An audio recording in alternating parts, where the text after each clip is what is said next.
ठीक है, ये एक कॉन्सेप्ट होता है। ये वाला जो क्वेश्चन आपको स्क्रीन पे दिखाई दे रहा है इस टाइम, ये एक कॉन्सेप्ट होता है। और पहली बात, एल्जेब्रिक सम जो पूछा गया है, एल्जेब्रिक सम, एल्जेब्रिक सम का मतलब होता है विदाउट मॉडुलस, ठीक है, यानी कि with sign, with sign. Let the algebraic sum of the perpendicular distances from the point, 3 points, कोई भी 3 पॉइंट्स, मान लीजिए 0,3, 3,0 जनता और 2,2, 3 पॉइंट्स सपोज, पता नहीं 2,2 कहाँ बना दी, कहीं बना दिया, कोई फर्क नहीं पड़ता है ना।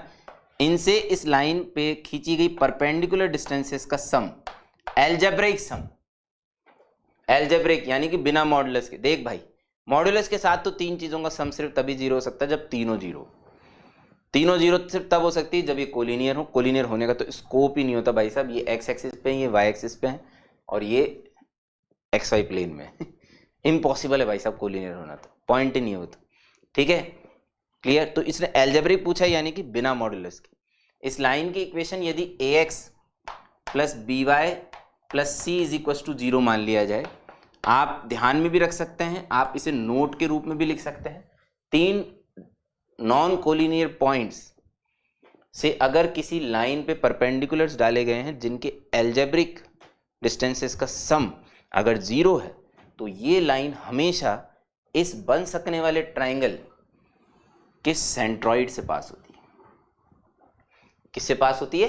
के सेंट्रॉइड से पास होती है हमेशा, ठीक है। तो आंसर तो आपका 5/3, 5/3 आएगा, यानी कि आंसर तो डी आएगा अगर हमें नोट याद है तो, अदरवाइज जरा सी देर लगेगी प्रूव करने में।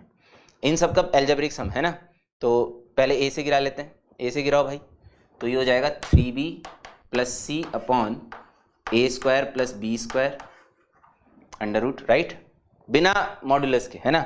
इससे गिराइए 3a plus C upon root under this plus, इससे गिराइए 2a plus 2b upon root under A square plus B square. Algebraic sum 0 दिया गया है, ये हटाओ, कितना बन गया भाई साहब? 5a plus 5b plus 2c, इधर का c कहाँ है भाई, plus 3c is equal to 0, है ना।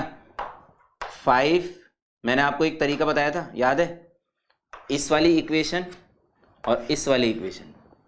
अगर आप चाहें, देखो एक तरीका यहाँ से c की वैल्यू निकाल के a और b के टर्म्स में यहाँ रख दीजिए, L1 प्लस लैम्बडा L2 बन जाएगा, एक तरीका। दूसरा तरीका, इस इक्वेशन को देखिए, इस इक्वेशन को देखिए और ABC के कोफिशिएंट कंपेयर कर दीजिए, ABC के कोफिशिएंट। ये अलग तरीका है, latest technology. x upon 5 is equal to y upon 5 is equal to 1 upon 3, तो x आ गया 5/3, y आ गया 5/3। ये वो फिक्स पॉइंट हो गए जहां से लाइन हमेशा पास होगी, क्लियर है, जहां से लाइन हमेशा पास होगी।